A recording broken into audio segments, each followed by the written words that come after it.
बिस्मिल्लाहिर्रहमानिर्रहीम। Last topic हमने पढ़ा था फर्स्ट इक्वेशन ऑफ मोशन, जिसमें हमने फाइनल वेलोसिटी यानी कि वी एफ को फाइंड करना था। उसको हमने तफसील के साथ पढ़ लिया था। आज हमने पढ़ना है second equation of motion. Second equation of motion को मैंने सामने लिख भी दिया है कि S is equal to V I T plus half A T का स्क्वायर।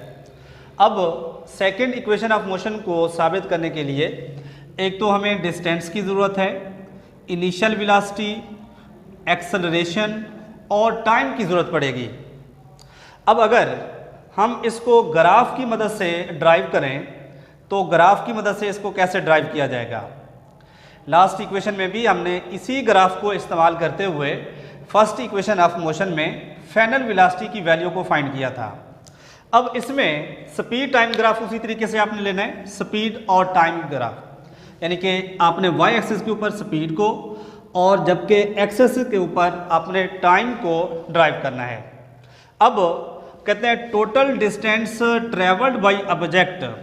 अब जिस्म जो है यहाँ स्टार्ट से ओरिजिन से चलना शुरू किया, उसके बाद कुछ लम्हा चलने के बाद उसकी इनिशियल वेलोसिटी वी आई बन गई। इसके बाद यहाँ से स्लोप ऑफ लाइन, जिसको हमने एक्सेलरेशन का नाम दिया हुआ है, यहाँ से चलता हुआ ए बी तक पहुँचा और फिर बी से लेकर सी तक और सी से लेकर डी तक।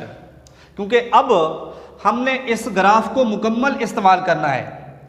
अब आगे हमने लिखा हुआ भी कि object O B under the graph, यानी कि जितना भी आपने डिस्टेंस लेना है वो अंडर द ग्राफ ही होगा।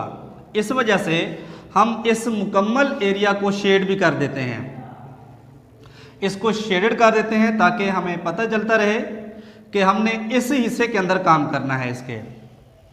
अब अगर मैं इस ग्राफ पर गौर करूं, इसके दो हिस्से बन रहे हैं।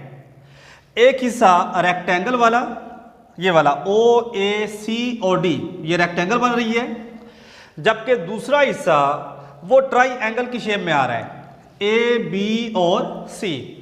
यानी कि इस तरीके से ग्राफ के अंदर हमें दो जो डायग्राम नजर आ रही हैं, एक रेक्टेंगल यानी कि मुस्ततील और दूसरी है ट्राइएंगल यानी कि मुसल्लस। अब इन दोनों का इस्तेमाल करके हमने सेकंड इक्वेशन ऑफ मोशन को प्रूव करना है। तो अब क्योंकि हम इन टोटल का डिस्टेंस लिख रहे हैं तो आप लिखेंगे टोटल डिस्टेंस। टोटल डिस्टेंस इसको हम ज़हर करते हैं कैपिटल एस के साथ।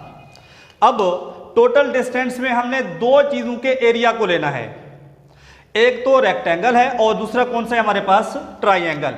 तो यहां मैं लिखता हूं एरिया ऑफ, एरिया इसको ऑफ बोलते हैं। दो चीज़ें हैं, एक रेक्टेंगल है, रेक्टेंगल,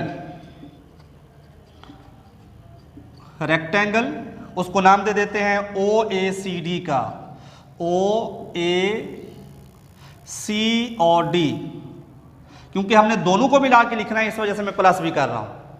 इसके बाद दूसरा है ट्राइएंगल, ट्राइएंगल को मैं यहां पे लिख लेता हूं, ट्राइएंगल उसका भी नाम लिख लेते हैं, वो है ए बी सी। यानी कि अगर हम इन दो यानी कि रेक्टेंगल और ट्राइएंगल का एरिया लें तब हमारे पास डिस्टेंस मिल सकता है। एस की वैल्यू आप फाइंड कर सकते हैं। अब हम इन दोनों का, रेक्टेंगल का एरिया और ट्राइएंगल के एरिया को फाइंड करते हैं। अब हमें पता है जो एरिया ऑफ रेक्टेंगल होता है, area of rectangle, area of rectangle मैं उसका सिंबल बना देता हूं। रेक्टेंगल का नाम है ओ ए सी डी, ओ ए सी डी, या एरिया ऑफ रेक्टेंगल लिख दें, आपकी मर्जी। उसका फॉर्म होता है लेंथ मल्टीप्लाई बाय विड्थ या ब्रेड्थ, विड्थ। अब हमने इस ट्राइएंगल के अंदर हमने तलाश करना है कि कौन से वाला हिस्सा इसकी लेंथ बन रही है और कौन से वाला हिस्सा इसकी विड्थ बन रही है। जो लंबाई वाला हिस्सा होगा वो इसकी लेंथ होगी और जबकि इसका कम हिस्सा, चौड़ाई वाला हिस्सा, हम उसको नाम देंगे विड्थ का। अब यहाँ पर जो बन रहा है लेंथ वाला हिस्सा वो है ओ डी, इसको OD के साथ करते हैं। मल्टीप्लाई बाय, उसके बाद जबकि इसका विड्थ वाला हिस्सा है उसको हम नाम दे देते हैं ओ ए का। अब यहां पर आप लिखेंगे area of rectangle, area of rectangle, अब उसको नाम भी दे दें ओ ए सी डी। अब ओ डी जो है वो टाइम को रिप्रेजेंट कर रहा है, इसके ओ डी की जगह पर आप टी लगा देंगे, जबकि ओ ए जो है वो इनिशियल वेलोसिटी को ज़ाहिर कर रहा है, यानी कि ये बन गया वी आई। अब इन दोनों को आपस में मल्टीप्लाई करें तो ये बन जाएगा वी आई और टी। इस तरीके से हमें रेक्टेंगल का एरिया मिल गया जो कि वी आई टी के बराबर है। अब आते हैं ट्राइंगल की तरफ। अब ट्राइंगल हिस्से वाले पर यहां पर लिखेंगे एरिया ऑफ ट्राइंगल, ट्राइंगल का नाम दे देते हैं ए बी सी। अब ट्राइंगल का फार्मूला जो होता है वो हम लिख सकते हैं कि होता है half into base multiply by perpendicular. अब ट्राइंगल की तरफ आते हैं, ये हमारे पास ट्राइंगल है ए बी और सी। अब इसका बेस हमें पता है कि एक ट्राइंगल की 3 साइड्स होती हैं, एक साइड को हम बेस का नाम देते हैं जो 90 के साथ बनाती है उसको परपेंडिकुलर, और 90 एंगल के जो अपोजिट होती है उसको हाइपोटेन्यूस का नाम देते हैं।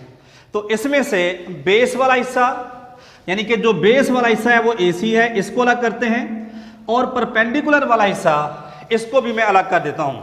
तो ये बन जाएगा हाफ इंटू, सबसे पहले बेस है, बेस की जगह पर हम लिखेंगे AC, उसके बाद परपेंडिकुलर है, परपेंडिकुलर की जगह पर हम लिखते हैं BC, यानी कि ये बन जाएगा half AC multiply by BC आ जाएगा। जिस तरीके से आपने OD की वैल्यू निकाली है या OA की वैल्यू आपने डायग्राम में से निकाली है, बिल्कुल इसी तरीके से AC और BC की भी वैल्यू निकालेंगे। अब अगर AC को हम देखें, AC जो कि टाइम एक्सिस के पैरेलल है, जो वैल्यू OD की है वही वैल्यू AC की भी होगी। अगर OD की वैल्यू T है तो AC की वैल्यू भी T होगी।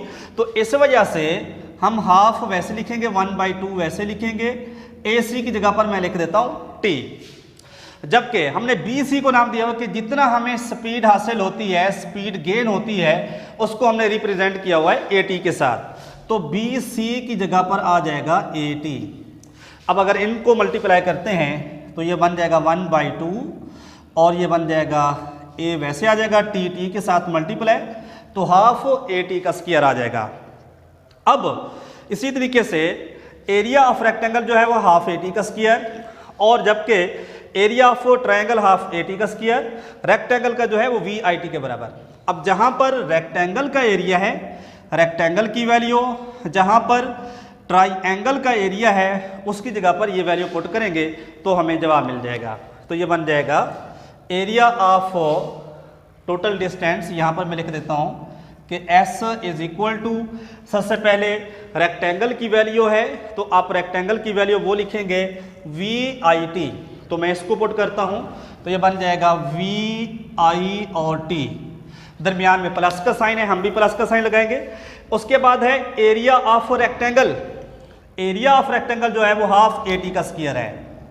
तो इस हाफ AT के स्क्वायर को इसकी जगह पर आप पुट कर देंगे तो ये प्रूव हो जाएगा हाफ AT का स्क्वायर। तो ये है second equation of motion. I hope second equation of motion आपको समझ आ गई होगी। इसके हवाले से कोई भी सवाल पूछना हो तो कमेंट में आके पूछ सकते हैं। शुक्रिया।